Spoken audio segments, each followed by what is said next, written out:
នៅកម្ពុជាឧស្សាហកម្មចំការកៅស៊ូគឺជាសសរទ្រូងនៃសេដ្ឋកិច្ចរបស់ជាតិយ៉ាងណាមិញឧស្សាហកម្មដ៏សំខាន់មួយនេះបានជួបប្រទះជាមួយនឹងបញ្ហាប្រឈមជាច្រើនដែលជាការគំរាមកំហែងទៅដល់សុខុមាលភាពនិងចីរភាពរបស់កត្តានិករដែលពាក់ព័ន្ធទាំងអស់ដូចជា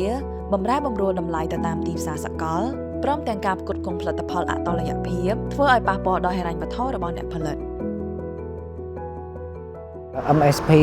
គម្រោងនេះបើនិយាយជាភាសាខ្មែរទៅស្រួលថាគឺជាវេទិកាជួបជុំភាគីអ្នកពាក់ព័ន្ធទាំងអស់នៅក្នុងវិស័យកៅស៊ូបាទអញ្ចឹងវាមានទាំងអ្នកផលិតកៅស៊ូហើយក៏ដូចជាសហគមន៍ហើយតាក់ទងទៅអ្នកបច្ចេកទេសតាក់ទងទៅអ្នកឈ្មួញដែលគាត់ទិញពីកសិករដើម្បីផលិតយកទៅនាំចេញKey role as one of the founding partners of the multi-stakeholder partnership in Cambodia's rubber sector.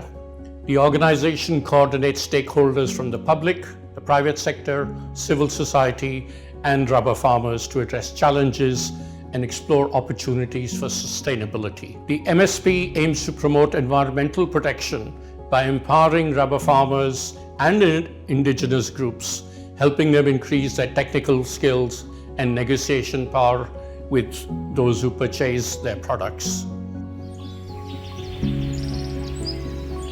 ក្នុងវេទិកានោះយើងមានការចូលរួមច្រើនពីស្ថាប័នឯកជនស្ថាប័នសាធារណៈខាងរដ្ឋហើយមានស្ថាប័នអង្គការផ្សេងទៀតដែលចូលរួមអញ្ចឹងក្នុងការចូលរួមនោះយើងមានការចែករំលែកបទពិសោធន៍ចែករំលែកពីបញ្ហាប្រឈមហើយក៏ដូចជា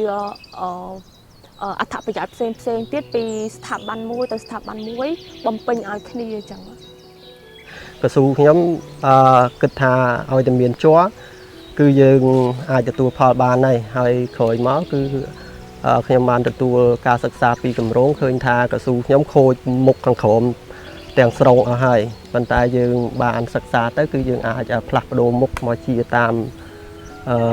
បច្ចេកទេសគឺយើងអាចទទួលបានផលមកវិញនៅក្នុងឆ្កាគឺមានសម្រាមពេញចំការអត់ដឹងថាយើងការអនាម័យមិនហើយការថែទាំកូនកស៊ូមិនពីមុនមកខ្ញុំដាំតែកស៊ូហើយក្រៅពីកស៊ូហ្នឹងខ្ញុំដាំតែដលងទេដល់ពេលលោកគ្រូគាត់ខាងគម្រោងគាត់មកចុះបរៀនគាត់ថាដលងហ្នឹងវាស៊ីជីច្រើនអីចឹងវាប៉ះពាល់ដល់កស៊ូអញ្ចឹងអូនទី1ជួយបង្កើនសេដ្ឋកិច្ចគ្រួសាររបស់យើងចាទី2កាត់បន្ថយការកាប់បំផ្លាញព្រៃឈើចាទី3ការថែទាំសុខភាពនៅពេលដែលយើងមានគម្រោង MSP នេះមកធ្វើឲ្យកសិករក៏ដូចជាខាងមន្ត្រីរាជរដ្ឋាភិបាលឬក៏ដូចខាងមន្ត្រីថ្នាក់ក្រោមក៏ដូចជាក្រុមហ៊ុនក៏ដូចជាសហគមន៍មានការជួបជុំគ្នាអញ្ចឹងទៅវាធ្វើឲ្យវិស័យនេះមានការរីកចម្រើន MSP ហ្នឹងដែលគាត់ជាយុទ្ធចិត្តដាក់ចេះតែចូលមកជួយកសិករយើងអត់ដាច់ខ្ញុំសង្ឃឹមថាទៅពេលអនាគតតាមរយៈ MSP កសិករ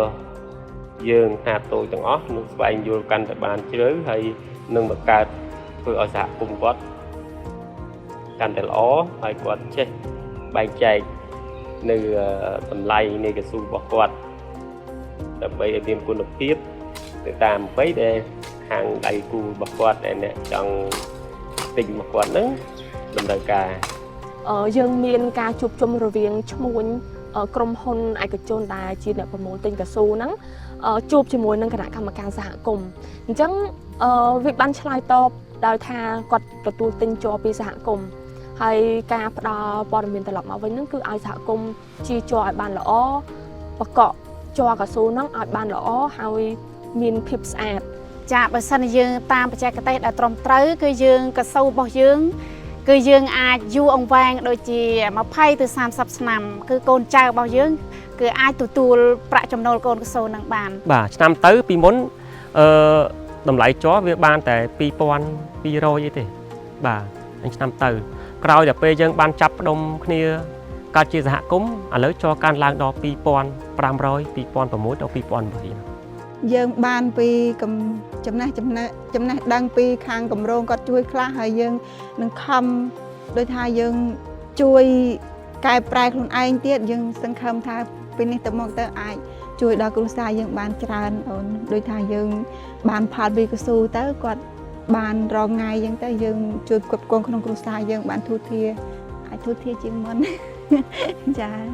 តាមរយៈការបន្តធ្វើការជាមួយ MSP